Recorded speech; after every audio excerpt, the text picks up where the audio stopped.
All right, it's 12:05. Okay. I think we're going to go ahead and get started. All right. My name is Morgan Simmons. I'm working here at the library, sort of doing some IT and special projects. Okay. And today we're going to talk a little bit how to sell things on eBay. That's the general theme. We'll go through a few slides and going to do some examples too. I have a couple things up here we're actually going to sell and list. So let's go ahead and get started. So to sell on eBay, you need a few things sort of upfront. The first thing is you do need some sort of computer or some sort of mobile device like a smartphone or a tablet. You also need an eBay account and a PayPal account. PayPal account is how things are sort of, that's like the monetary currency that is used most commonly on eBay. I do have both of those. I just have never really put something on. Okay, yeah, and we're not going to go over in this session here how to set these up, eBay account or PayPal account, but it's pretty straightforward to set up. You just sort of set them up, you know, as you would any other account.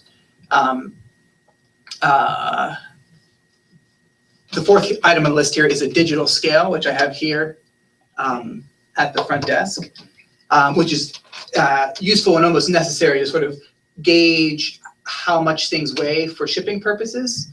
And then actually when you go to ship it, you'll use it for that purpose too, to print out your shipping label.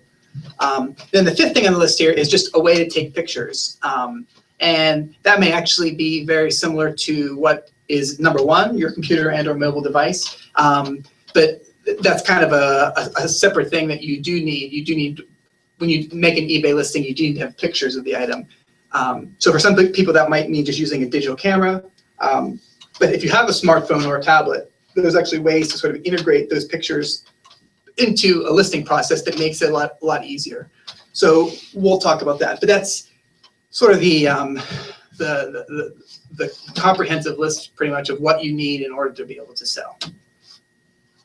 So to sell on eBay, there, from my perspective, three basic steps. The first thing you need to do is you need to research whatever you're listing and how much it's selling for, how much other people are selling similar items for that. And then you also need to think about, as you're thinking about listing and how much you're going to sell it for, how you're going to ship it, how much is it going to cost to ship, because that's an important factor in determining what your final price is going to be.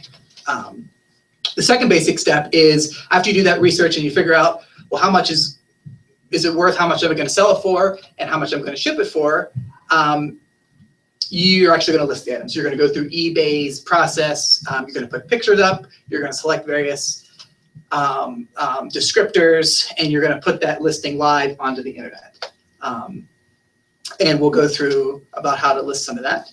And then the third major step is after an item sells, you actually have to ship it. And eBay has built into it a process that's very easy to make shipping labels. And it takes a lot of the pain out of having to go to a post office and weigh things. As long as you have a little scale that you can weigh your own items with, shipping becomes a lot easier. So we'll go over the options on how to ship something as well. What about larger items like heavy, like furniture type things, or do they sell anything like that? You can. There's I actually don't have this in the slides, and so I'll answer the question now. You can always do what's called local pickup. Okay.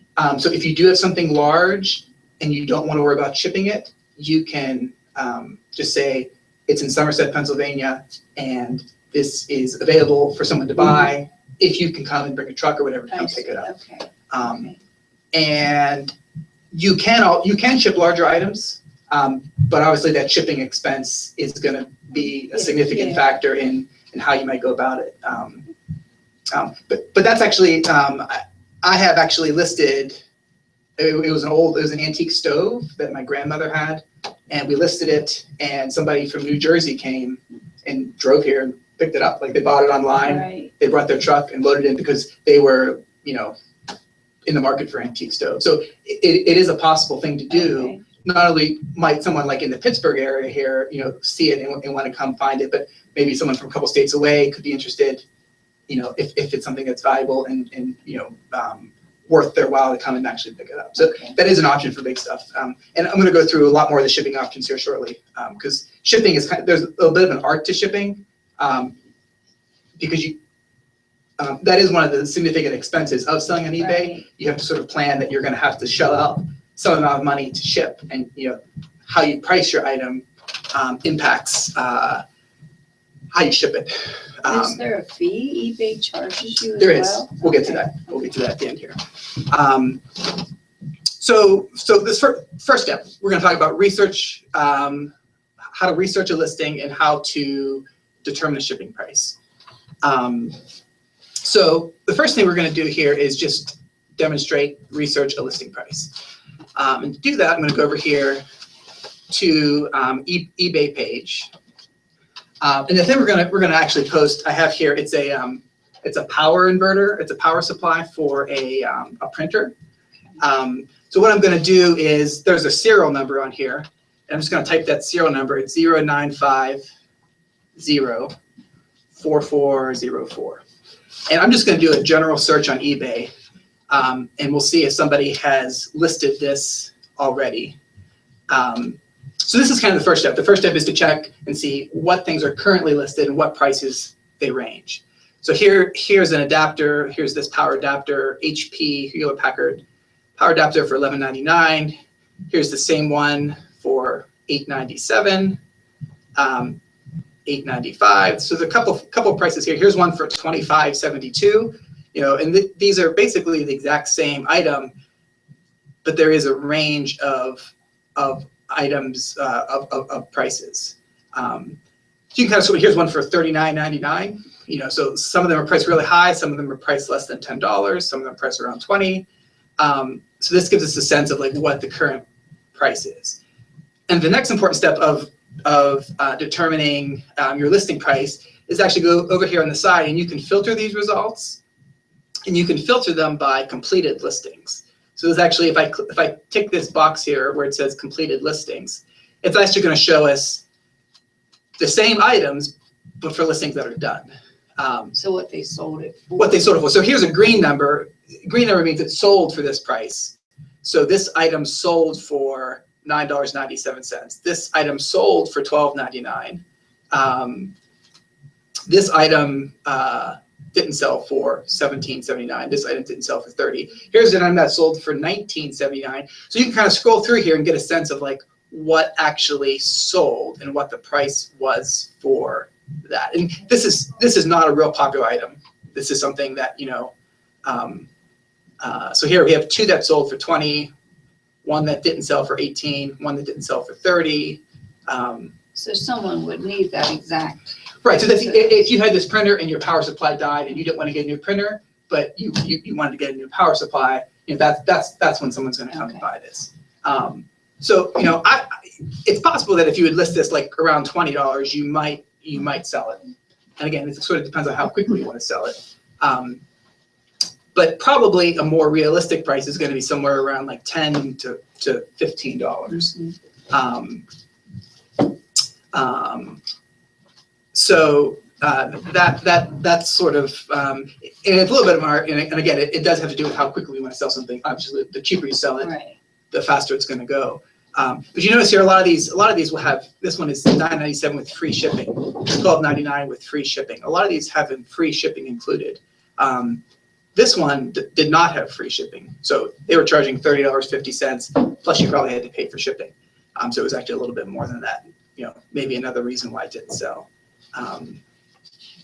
But those are the two steps. You do a general search first, Okay. see what the current prices are, and then you kind of do a search that's filtered for completed listings, or you can do sold listings. You can actually just see which one sold. And you can see too here, like the dates. This one was November 12th. This one sold September 16th. This one sold September 13th. So this is not. Here's an October 22nd that didn't sell. October 18th that did. So this is not, these are not selling as of yesterday. Mm-hmm. This is something that's going to take a couple weeks or months to sell. But that's definitely the first price, the first part.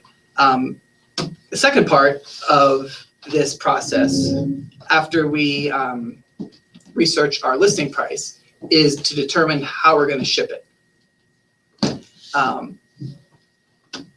So there are several shipping options, and eBay sort of by default uses the Postal Service, USPS, they partner. So when you use the Postal Service, you get slight discounts on your shipping labels, and it's sort of integrated into the process. Okay. You can use UPS, you could use FedEx, you could use any shipping service you wanted. There are options in there to do that, but the Postal Service is sort of the default. And there's really about 5 ways you can ship things that are important to know. The first being media mail. So media mail it used to be called library rate. It's like shipping things like books and DVDs and things that are sort of like multimedia oriented. And that's always going to be the cheapest way. It's also kind of slow. It's not a real fast way to get there. Okay. But if you're looking to sort of maximize, your shipping speeds, then this is the way to, or your shipping cost, minimize your shipping cost, I should say, this is the way to do it. The second option to know about is first class package. And this is only for things that are light in weight. They have to be less than 13 ounces. But this is by far, you're talking like $2 to $3 shipping for a little package. And that's going to be the most cost-effective way to ship things that aren't books or DVDs or anything that's media-oriented, just light things that fit into small packages or boxes. As long as they weigh 13 ounces or less, you can ship them cheaply using first-class package. And then the third option is just general priority mail. That's sort of, the Postal Service bumps you up then to priority mail. And that's going to be priced by both how much it weighs as well as how far away you're shipping it. So if you're shipping something to Hawaii and you use priority mail, you're going to have to pay a lot for it because it's going a long distance. But that's just general priority mail if you're shipping it both by weight and the distance. Where do you get the scale? Scales you can get, Post Office I think sells them, but you can actually buy them on eBay. Oh, okay. You can get them on Amazon, anywhere online. We'll have scales for 10, 15, 20 bucks. They're not that expensive. And these first 3, the media, first class, and priority, they are items where you have to provide your own packing. You have to print your own envelopes, your own tape, and all that sort of stuff. You package it up, you weigh it, and you ship it. The next 2 items, the priority flat rate and the priority regional rate, actually the Postal Service provides the packaging for you. So the flat rate, a lot of people are oftentimes familiar with. These are the boxes you can get at the post office, and I brought a few in here just to kind of look at. This is just sort of a regular envelope. I think this starts around $5. This is like a padded envelope. No matter what you put in here, it's going to be around like $5.50, I think. Here's a small box that sort of fits up about like a VHS size. VHS cassette size item, and then they kind of go up from there. They have 2 types of medium flat rate box. This is sort of like a shorter and squatter one, and they have a medium flat rate box that is a little bit flatter and wider. And I think these are in the neighborhood of like $10. So whatever you can fit in here, it will ship. And that includes postage at $10. Yeah, that is the postage. Okay. And these actually, even if you send them to Hawaii, it's the same price. No matter where, if you send it to Pittsburgh, you send it to Johnstown, or if you send it all the way across the country, you can actually even send these to like the U.S. Virgin Islands, any place that uses, or Puerto Rico, they all use Postal Service. So you can send these anywhere the Postal Service delivers that's part of like U.S. territories or the states. It's always the same price. So that's a very useful thing to do, because if you know that what you have fits in here, you know that no matter where you're shipping it, you're always going to pay a certain amount of postage. The last option on here, the priority rate, the priority regional rate, these are flat rate boxes, and to get these you actually have to order them through the post office website. They don't have these in stock at the post office, but These are, oh, I should have pointed out, this is another flat rate box. This is not regional rate, but this is the large flat rate box. So this is, yet another size. Actually, I think there's two shapes of these too. So no matter what it weighs. No matter what, I think it has a limit of like 70 pounds or something, Oh, okay. but it's pretty high. So pretty much whatever you can pack in there, you can ship for given price. And these I think end up being like $15. They're they go up a little bit as the boxes get bigger. Regional rate, on the other hand, is priced based upon zones. It's still flat rate, but if you ship something to Pittsburgh, it's going to be a flat rate that's a lot cheaper than if you ship it to California or Hawaii. Okay. So it's like the Postal Service has created these zones. So sometimes with the regional rate, you can send a box. This is somewhat equivalent to like the medium flat rate box, which is maybe around $10 to ship. If you're shipping this to Cleveland or to Pittsburgh from Somerset here, this may only cost you $5.75 or something like that. So if you do end up shipping a lot of things and they fit kind of in these boxes, exploring the regional rate is a good way to save money. And so how do you know what the zones are? Well, you don't need to know. I'll show you here. We're actually gonna ship something. Okay. And eBay gives you all the prices for all the shipping options. I see. So you can kind of open up this screen and compare. So But here's, it's pretty simple then. yeah, it's pretty simple. As long as you have all these boxes and know where to get them, Okay. you can just sort of like figure out you basically, find the cheapest box that fits what you need to ship and you go from there. What do they charge for the regional rate? Like, do you have to pay when you buy the box or pay when you mail it? No, they're actually free. So you Oh. order them from the Postal Service Okay. and you get the boxes for free. You order them like 10 at a time and they ship them to you for free. And yeah, you don't pay anything for the Postal Service shipping. The shipping containers, they calculate their prices to include Okay. the So free you would boxes pay to when you you. would take that in the mail then? Well, you would actually pay it you can print out your own shipping. Oh. So you pay it digitally online and you Okay. would print out a label and you stick it on here and Okay. it'll be ready to go. You can just take this to the post office and drop it off. Okay. You don't need to pay anything at the post office. Yeah, but this is a regional rate. It's sort of like a more rectangular box. Size A, this is size B. It's kind of similar to maybe like the medium flat rate box. This is sort of like more of a short and square, and this is more of like a flat and rectangular. Okay. So there's various sizes of these flat rate box, and you break them down into just standard flat rate versus the regional rate, and that gives you a lot of shipping options to sort of come up with the cheapest way to ship. I assume listing it with postage included would be the biggest seller point. So that's what I tend to do that, especially if so that's one of the, like if we're gonna list this thing, I can turn on my scale here and I'm just gonna put it on. And is this weigh more than 13 ounces? Can I ship this as a first class package? No, it's actually about 14 ounces. So I can't ship that as a package. So I'm gonna have to ship it priority. So, like for this, I would probably say, well, I'll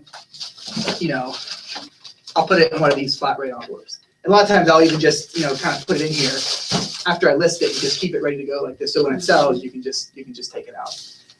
So that's one way to do it. And like you said,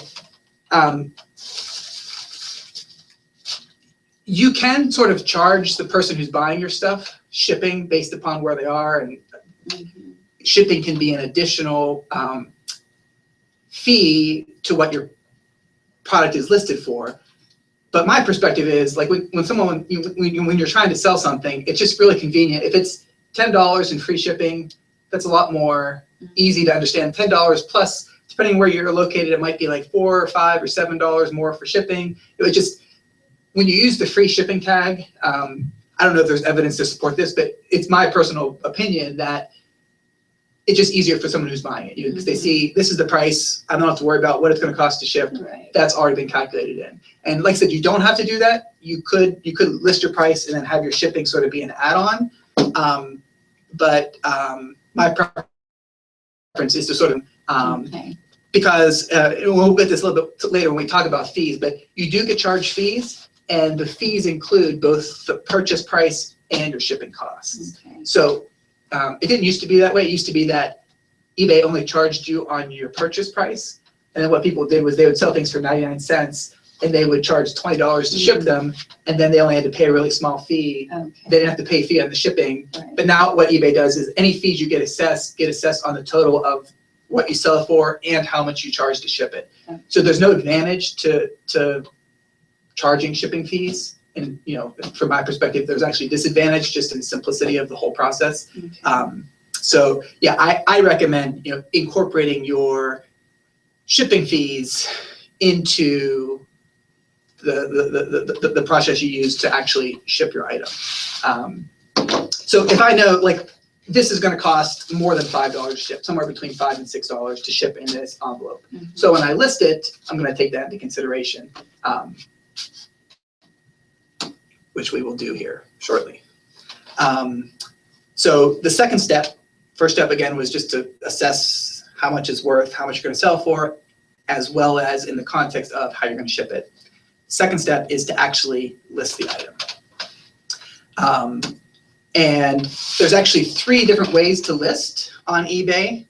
The first way is as an auction, and that's how eBay got started. Was you put stuff up and everyone would bid on it, and the person with the highest bid would get it. Okay. I tend not to use the auction that much. The auction is useful is if you're selling something that's really hot, something that's really desired, and you have like hundreds of people wanting that item, Right. and they bid it and they outbid each other. If you're selling something like this, that is, probably going to require somebody to have a broken printer. There's not that many broken printers. So if you sell this as an auction, with auctions, you can set your start price, and you can also sort of set a minimum threshold, a reserve price they call it, that if it doesn't reach that, you don't have to sell it. Okay. But generally speaking, unless you have something that's really, really popular that people are clamoring to get, auction is from my perspective, not the best way to sell stuff.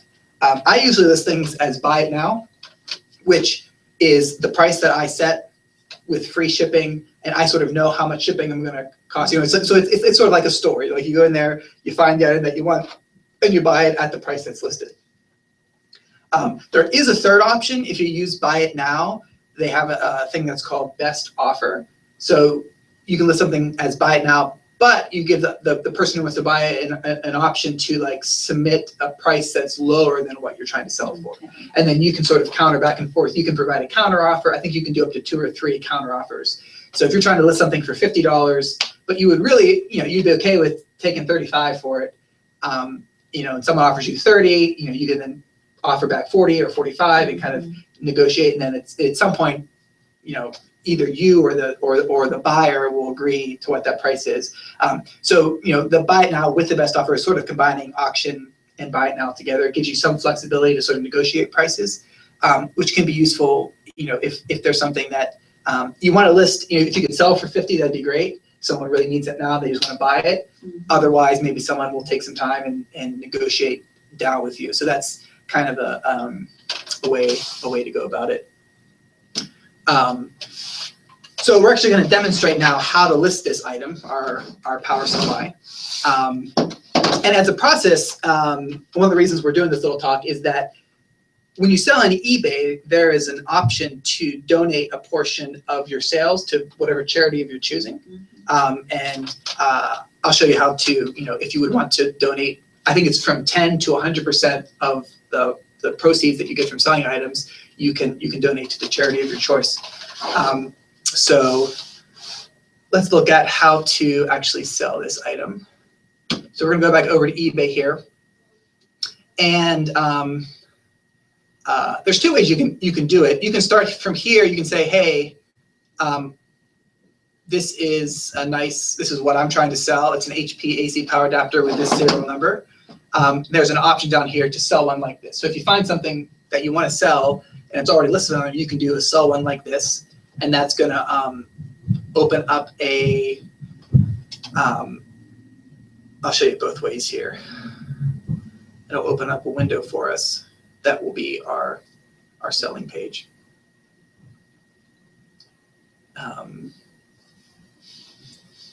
And so it's going to use the same title as we had from that previous listing.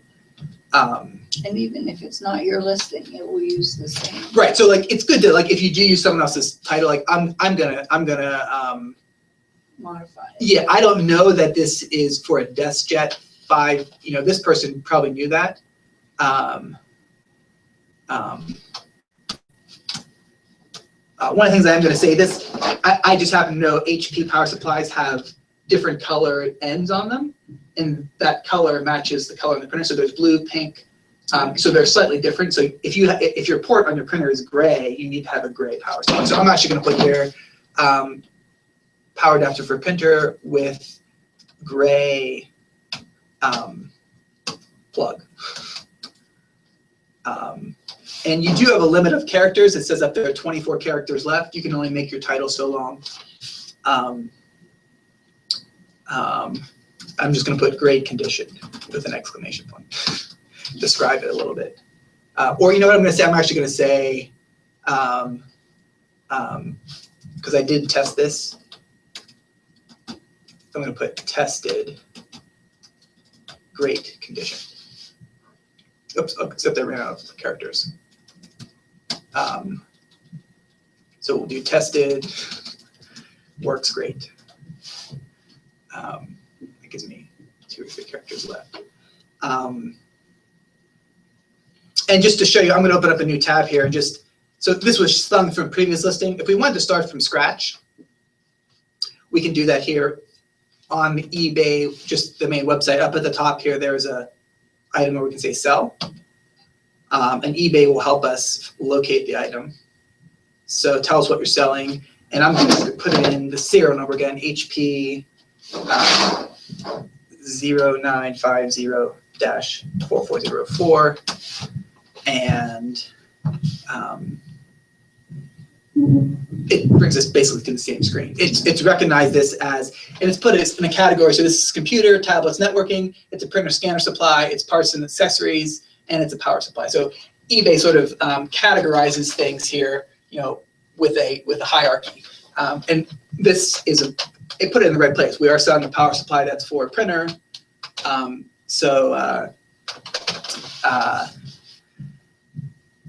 This is just another way to get to that same. Okay. And if it didn't recognize it explicitly, like it knows that the serial number is a power supply, just because there's been lots of people who listed them in the past. It might give you options. It would say, is this an antique? Is this a computer? Is this, you know, and then you can sort of pick what it is and get it into the right category.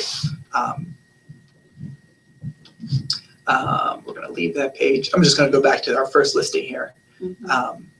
And our condition is going to be used. There are all sorts of other options you can select. Refurbished, seller refurbished. You can sell things that don't work, but usually, and you can sell new things, or if you had something new and it was like open package, but you never actually used it, that would be like a new other thing. You could say, well, this was new, never used, still in its original package, but the package has been opened. So it's just a description option. And you do need to add photos. So if I had a digital camera and I had sent my pictures to the computer, I could just click right here, add from computer. But one thing I find is that, you know, it used to be that you would need to do that. You would take your pictures, you would download your pictures to a flash drive or whatever, you put them onto your computer. It's this process of like taking the pictures, and that process was not necessarily the same process of listing. You'd have to like take your pictures before you list it, or you'd be listing something, you have to go back, take pictures. It was just like this back and forth. Right. The way it's set up now is that it's actually quite easy to just basically add pictures to this listing once we're done. And I'm going to show you how to do that. In theory, you could just do add from mobile device. That's basically what we're going to do, but I'm going to go about it in a little bit different way here. So these are item specifics. You don't need, you can kind of fill in as many as you want. And this is not really relevant for us. This filled in automatically. It's for HP brand, made in China. Here's the part number automatically filled in.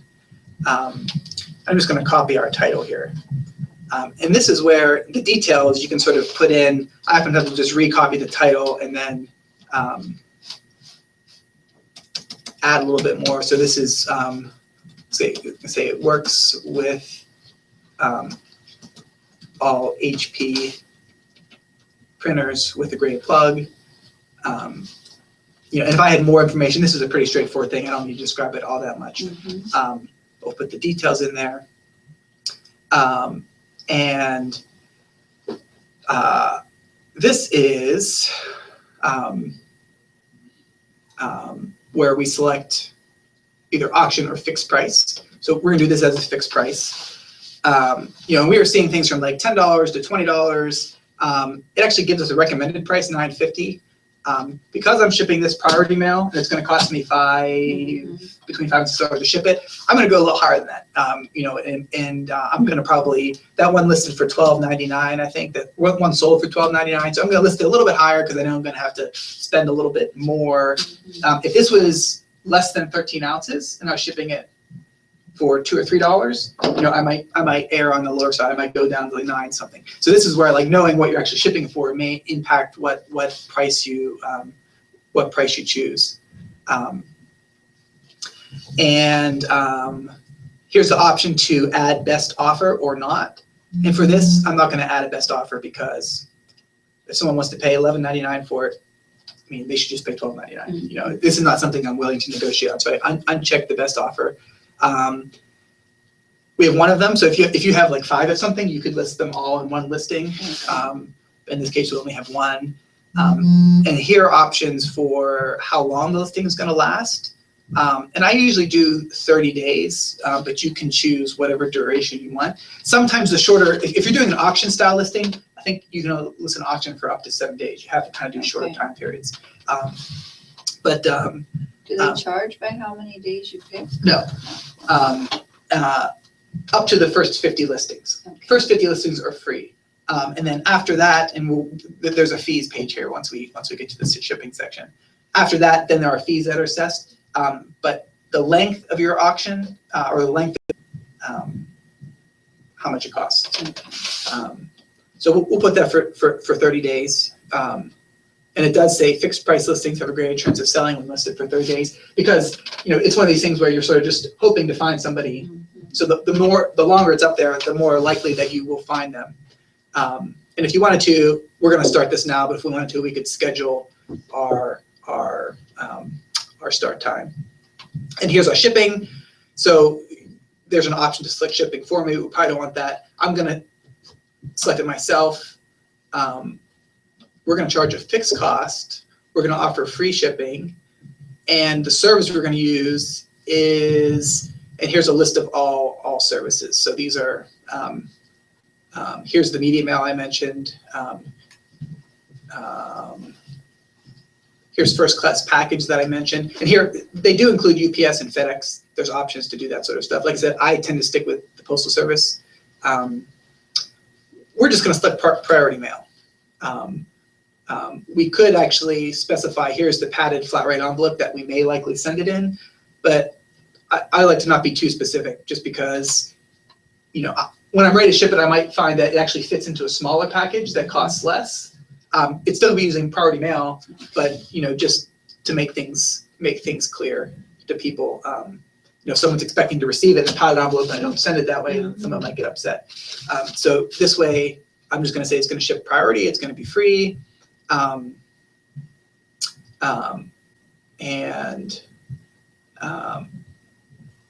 International shipping, that is an option, and you might as well check it. It's real easy.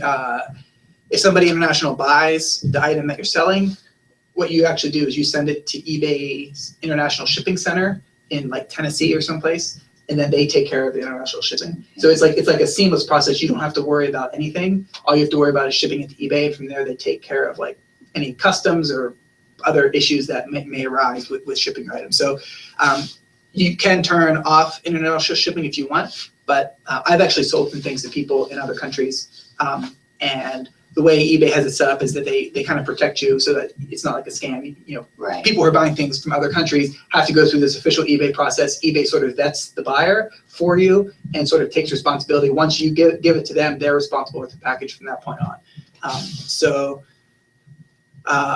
Yeah, keeping international shipping on is is a fine thing. Here's your PayPal email address is where you put it in. Here's the location of where it is. Handling time just gives you a sense and gives a buyer the sense of how long it's going to take you to actually ship the item. If you know you're going to ship it like the next day, you can put 1 business day. Sometimes that will put you up higher in the list as far as like when people are searching for certain things. If you can ship quickly, that's an advantage to you. I usually pick 2 days just to sort of give myself some buffer, because if you do, you can ship it as soon as you can, but you do want to be a little bit conservative there, because if you say I'm going to ship it the same day, but then you don't ship it for 2 days, you can get into trouble. eBay might say, hey, you're not living up to what you said you would do.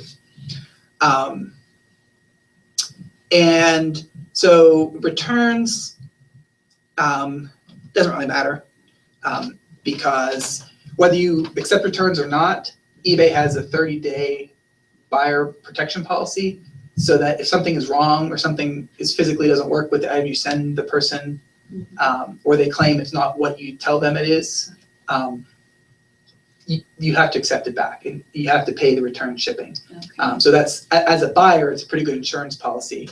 As a seller, it can be kind of frustrating, because if somebody says, well, this doesn't work, even if it does work, there's no way you can prove that it doesn't. It doesn't happen too often. I usually select no returns accepted, just because if someone's like, oh, I got this, I don't want it anymore, they have to pay the shipping to send it back in that case, if it's like buyer remorse. But it just kind of complicates the process. If you're not selling thousands of items a day, it's just like, it's another thing you have to take care of. You have to return it, right, and you have to try to resell it. And you do get any fees you would pay to eBay back, but you don't get your shipping back, your original shipping. So you end up losing some from shipping. So I usually just say no returns accepted. And then if somebody has a problem with it, they'll ship it back anyway, and eBay will give them their insurance policy. So at this point, we can't actually list it. This gives us a little if our item sells for $12.99, eBay is going to take $1.30 of that. And so we'll profit $11.69. And that's not including shipping, but that kind of gives us an idea. I'm actually going to save this for later. This is the way I kind of tend to do stuff, because it's nice when you're typing in descriptions, it's nice to do it on a keyboard, and it's nice to do it not on a touchscreen device. What I'm going to show you next, though, is kind of, I'm going to switch over here to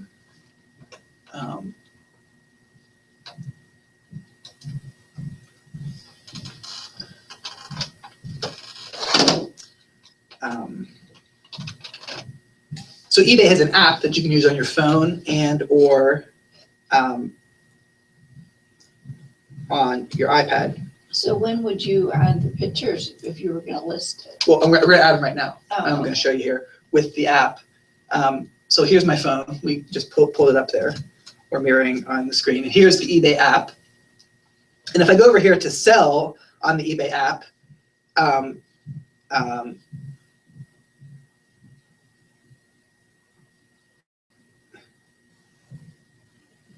that's actually, I sold something over the weekend. We're going to look at that in a second.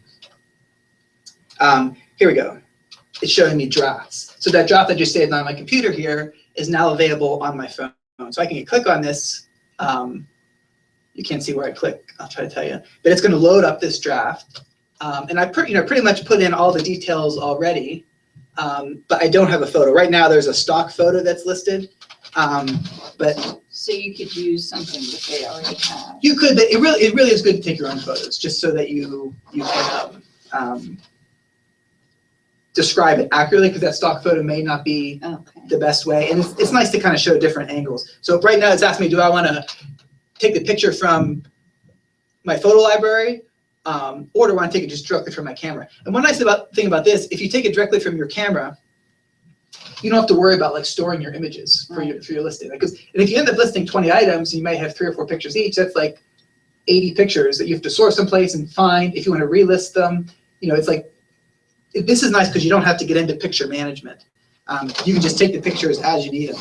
So I'm gonna like sort of take a big picture view here.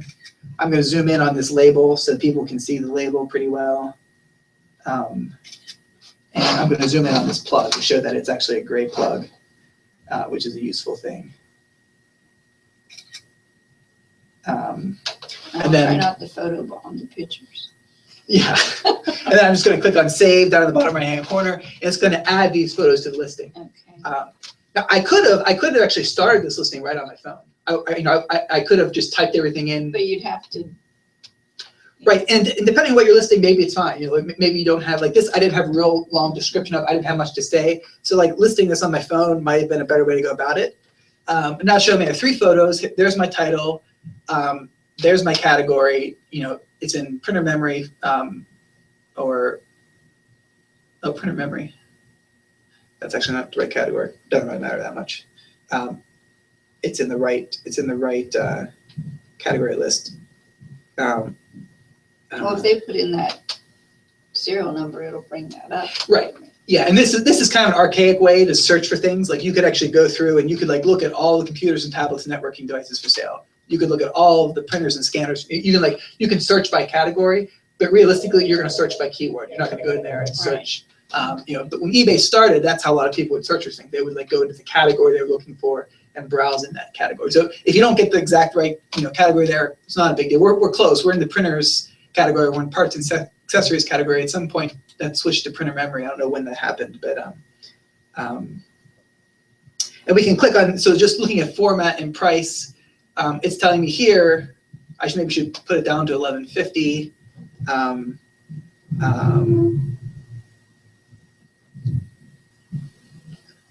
I could also switch over to an auction format.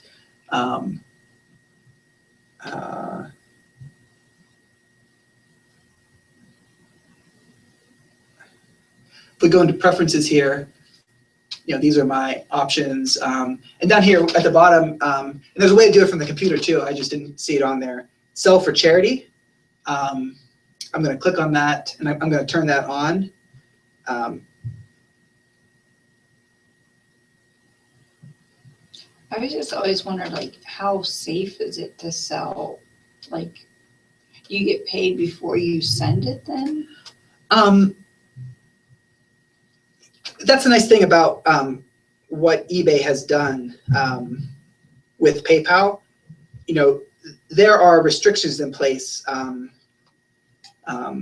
so that if you're selling to someone who's an established buyer, you might get the money immediately. If they're not established,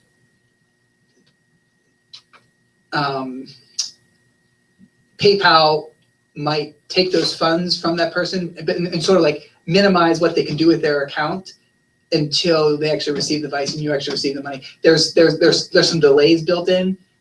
Once you become an established buyer or an established seller, some of those delays are removed a little bit because you're trusted and they know you're going to pay for stuff.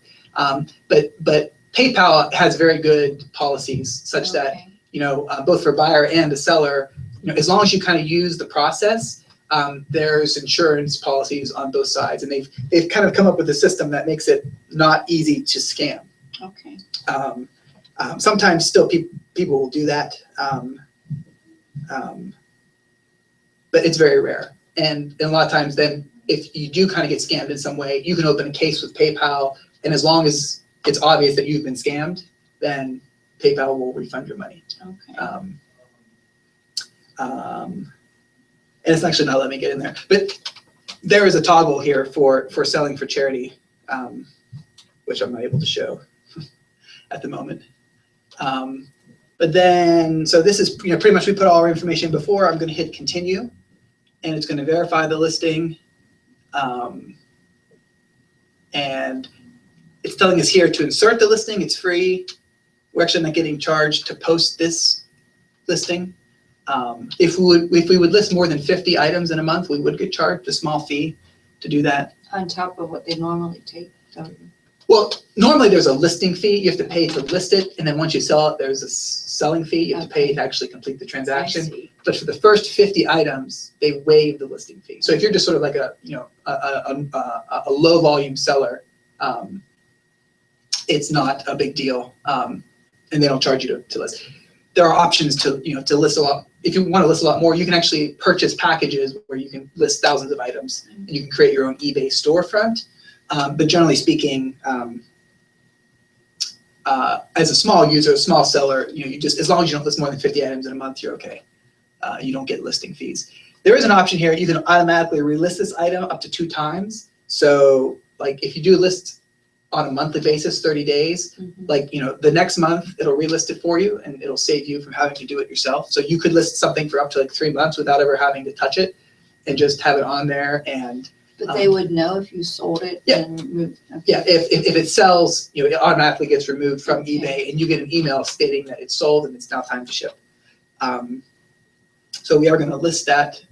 It's publishing the listing. And congratulations, it's listed for sale. We're going to view the listing. And there's our listing. Here's the pictures, 1 of 3 pictures that were taken, everything we kind of had listed there.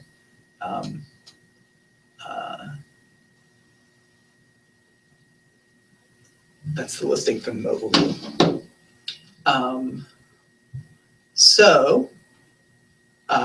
Again, that was just sort of an example of how we started the listing on the computer. Didn't have any pictures on the computer, but then we finished listing on the phone and we just took the pictures and called it done.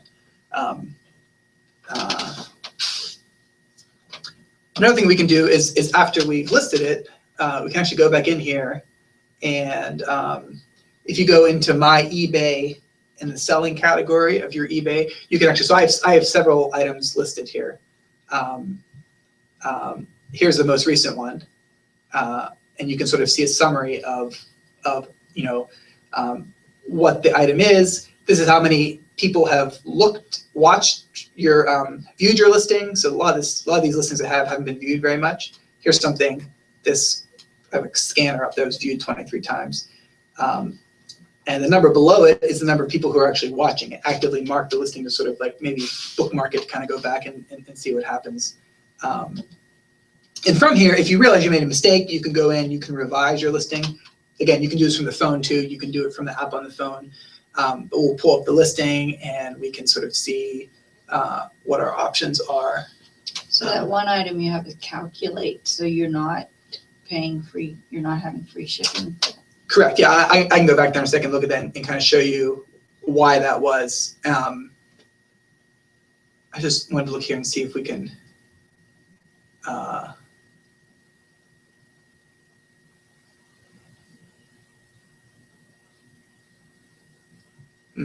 Well, I have my selling for charity turned off at the moment, which was unfortunate because I wanted to show you how to do that. But there's a link here I can show you too. And there's a link on our website as well where you can sort of initiate the process. And once you activate it, then it's always activated. I had mine active, then I turned it off. But yeah, so right, this. Oh yeah, that's a little bit confusing.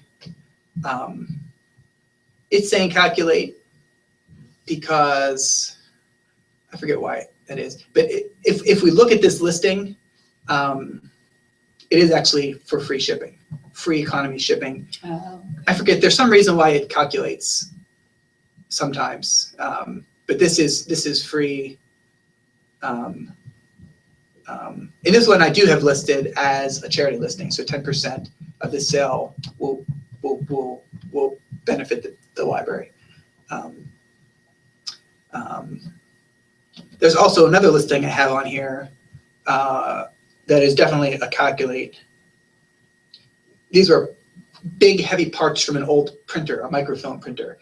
I have it listed for $199 or whatever someone wants to offer for it, but the stuff, it weighs like 40 pounds and it doesn't fit in any of these flat rate boxes. Okay. So like that way, and I kind of know that. I know, so if I'm going to ship that, I'm going to ship it in my own box and I'm going to have to pay priority shipping more or less, for wherever it's going to go. Mm-hmm. So actually at one point I had a guy from Alaska interested in some of this stuff. Mm-hmm. To ship to Alaska was going to be one of the most expensive priorities. So that's why I made this listing, to calculate the shipping. So, okay. Because you could technically have more in it than what they'd end up wanting to pay for. Right. In postage. Yeah. But this way they at least know. So when they look at the listing, they can see how much it will cost to have it shipped to them at 30 pounds or 40 pounds, however much this weighs. So Yeah, but this one, I did add that on. So it's $199, but I also made it a best offer. So if someone wants to, offer me $100, because basically these parts are useless to anybody except who has this printer. And there's not very many people. So like, I'm just sort of playing the odds. Hopefully someone will need one of these parts and say, well, maybe I only need 2 of these parts. So like, can I buy 2 of these parts for $100? And then we'll negotiate whatever makes sense. But this is an example where I do not have free shipping. I have the best offer and I have sort of shipping calculated. All right, just a couple more slides here. Let's go back and we'll talk a little bit about fees. And this is actually a link for the charity listing, and this link is also available on our website. If you click through there, it actually gives you an eBay portal that says sell things for on behalf of the library, donate some of your sales there. So once you set it up, like I said, it does work. Do you have to go to the charity and get their link, or does eBay have links? They do. There's a way to search in there for charity links. And again, it's a somewhat new process. And there's places where it's more obvious than others to actually access that. But one way to do it is just to go to our website. I think we have a donate page, and on there's a link that if you click through there, it would automatically sort of activate your account to be eligible at least to donate a certain percentage of your sales. And eBay does reduce their fees by the amount of percentage that you donate. So if you would donate 10% to the library, the fees that you pay eBay are reduced by 10%. Okay. So that's kind of a nice. They give you a little bit of a break if you put some of your proceeds towards a charity. So step 3, as far as our 3 main steps about how to sell on eBay is actually shipping the item. So I'm going to show you how to do that in a second. But you talked before about the fees. So this is sort of a summary of the fees that are charged. Listing fees, like I said, you get 50 free per month, and that sometimes changes. Used to be 20, now it's 50, and it may change again in the future. But eBay charges you 10% of the total of your selling price and your shipping costs. You add those two together. If it's free shipping, then it's just your selling price. But they charge you 10% of your selling price for most items and most listings. PayPal charges additional fees. There's a 30% transaction fee plus 3% of the total of the selling price and the shipping cost. So the fees are about 13% plus 30 cents transaction fee. And let me show you real quick here. When we actually go to ship something, I actually have a little notification up here. And this guy, I was selling it's a Sprint card for a phone, for Sprint. It's an extra one I had. I was trying to get a device working. So I'm going to actually go here. I'm going to go ship now. And this brings up sort of like the option to purchase and print my postal service postage. And it gives you a summary of the listing. And here is where, the default is the postal service, but you could change it to whatever you wanted to if you needed or wanted to ship in a different way.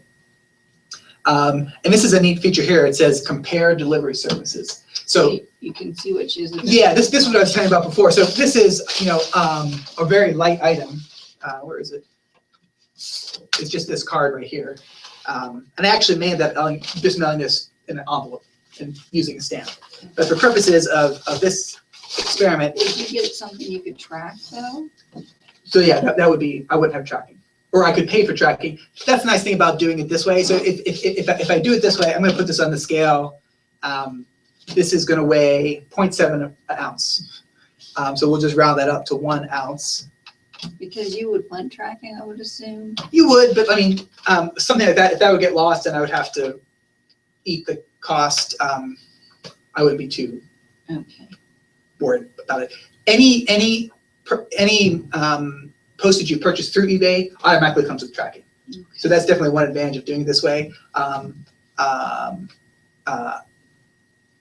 But also, like, the reliability of first-class mail, first-class envelope is super high.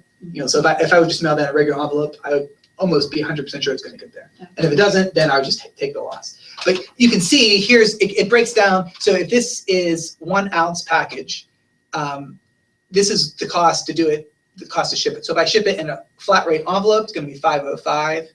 Small flat rate box, $5.25. And again, all these flat rates are independent of where they're being shipped to. That's just, if I wanted to ship this little card in a big box, I could do that. I would have to pay this amount. Here's the regional rates. This is being shipped to Tampa, Florida. So I don't know how many zones away that is, but it's not, our zone.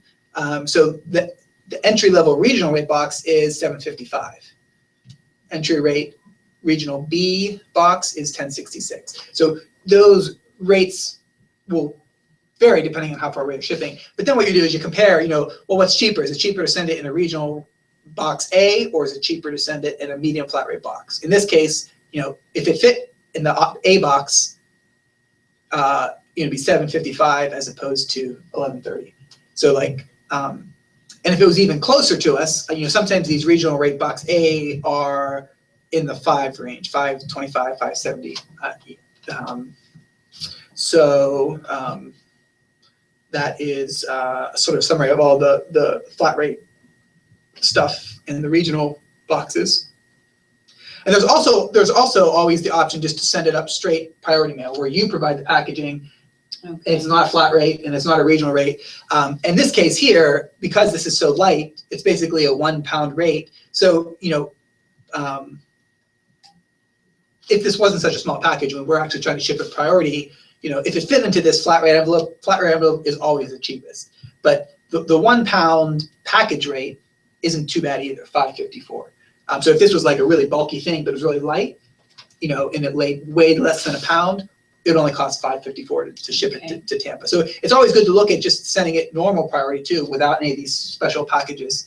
Here's our first class package, $2.04. So that's going to include tracking and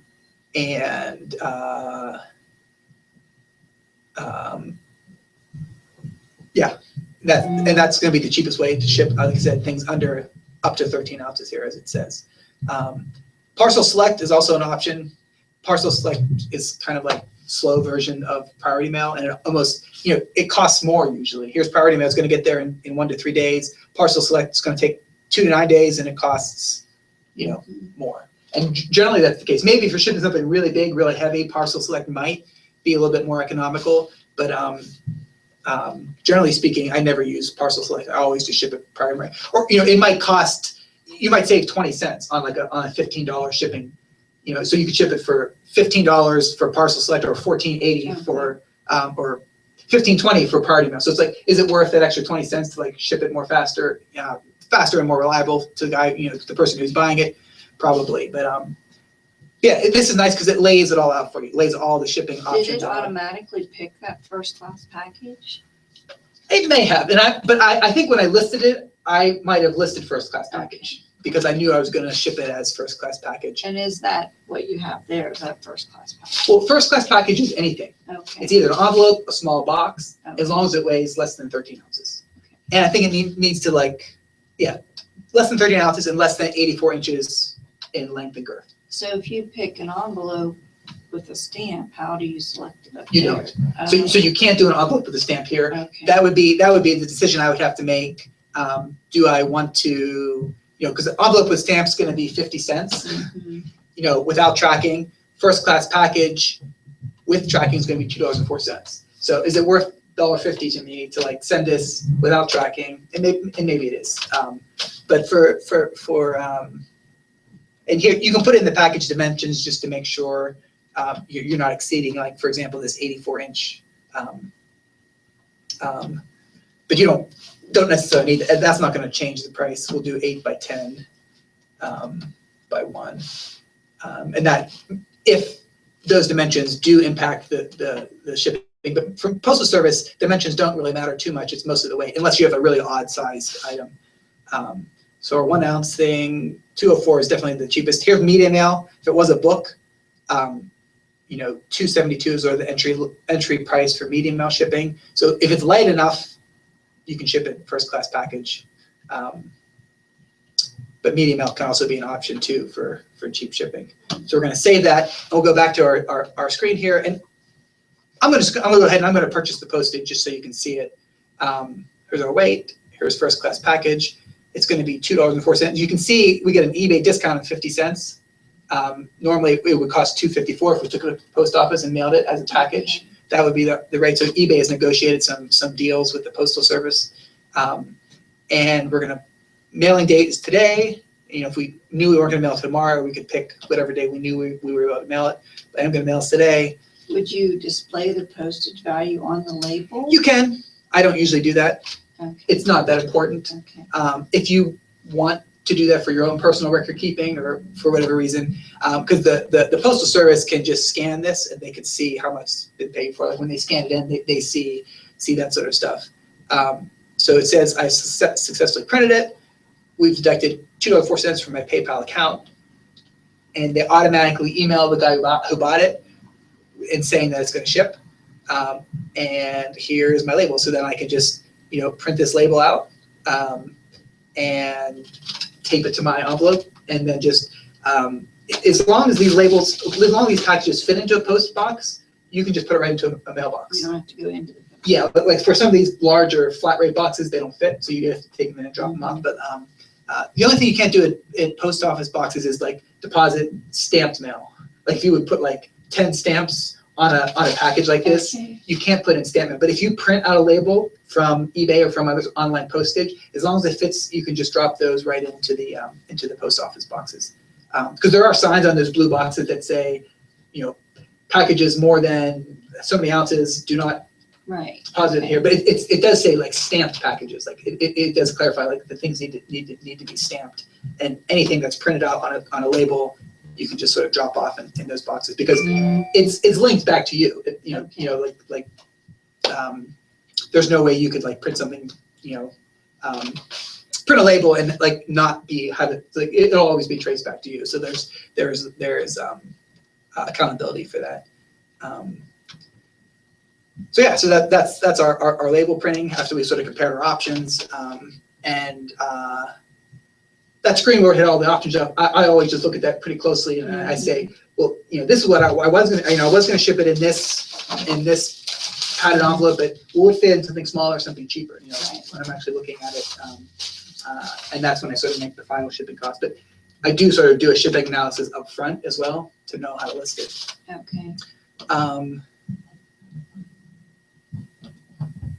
And just going to touch on real briefly a couple other online marketplaces. So eBay, you know, is great. Originally, it was sort of an auction marketplace that was to sell used goods. A lot of new goods are now sold on eBay as well. Etsy.com is sort of you set up your own little storefront to sell crafts or artwork. You know, a lot of people have sort of their own little art store online. That's sort of the community that's targeted for. And Amazon.com is actually a place, you know, traditionally that's been a place where you buy new things, but Amazon has a developing used marketplace as well. And you know, in some ways they're trying to compete with eBay for that, you know, like to kind of like have be a place where people can sell used things. And Amazon, from my experience, is pretty good for selling used books. Okay. Their app actually helps streamline the process. You can just sort of scan books in and sell used books that have value. You know, a lot of the procedures here that you use on eBay are applicable across a lot of other online selling venues. So, and I think that's going to wrap it up. Okay. So we do have tech tutoring here all week long. So if you're interested in reviewing some of the stuff, or actually, you know, you're going to bring something in, try to sell it, you could use the devices that you have and practice on your own. Happy to do that. I also can be reached by email, Morgan@marySlibrary.com. Okay. If I'd have questions. Yep. Okay. Do you have any questions now, or? I don't think so. I took notes. So Okay. I think I'll be all right. And I will post this presentation online on our website. We'll have it up Okay. there, as well as the video, as long as it's worked to capture the past hour here. Great, yeah, well, thank you Oh, for no problem. stopping by, and feel free to, the video will be available, so, the other people who might be interested in learning, this should be available online, and I'm always available to answer questions, so. It doesn't seem as hard as I thought it was gonna be, so. Yeah, and so, and with like the integration of using the app, it makes it even all that much easier, so like, and that's one of the things you'll have to learn and figure out is like, how much do you want to do on a computer versus how much do you want to do on your phone. You can do it the other way too. You can actually start all your listings on a phone, take all your pictures, save the listings, and then pull them up on your computer and finish them on your computer and post them. You can do it, kind of backwards. Or like I said, you can do it completely from your phone. Just do everything, go through all the options, add your pictures, type in your descriptions, list it. It can be a phone or a tablet-centric process. So there's a few different ways to go about it, but they all kind of work together. As long as you save your drafts, those drafts are available on whatever device that you want. Would PayPal, when they receive the product, do they notify PayPal, or how does PayPal know that they got it? PayPal is kind of linked to eBay. They actually used to be the same company, but they recently split. Now they're two separate entities. But they're very tied, very much tied together. So like, all these things have tracking on them. So like, when you buy your label online, so you don't necessarily see like day or moment by moment, like when it transfers tracks, but you do see when it's delivered. Like you say, delivered on this date. So, all that is very transparent and very easy to pull up, either in PayPal or in eBay. You can like pull up the transaction details. You can see the history of. So then they pay PayPal, and then PayPal pays you more or less.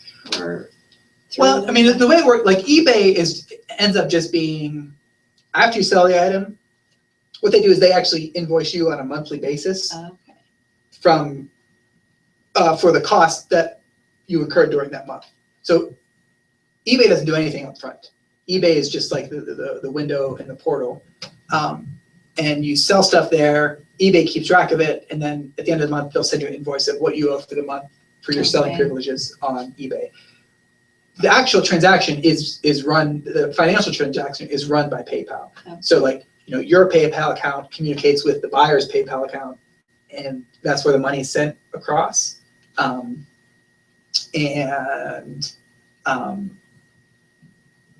then, there's, whenever you sell something, you'll receive an email confirmation from PayPal saying that the money has been paid for the item that you've listed. Now, when you get that monthly from eBay, do they take that out of your PayPal account? You can set it up to do that if you want. Okay. Or you can set it up to like bill a credit card or debit card. I see.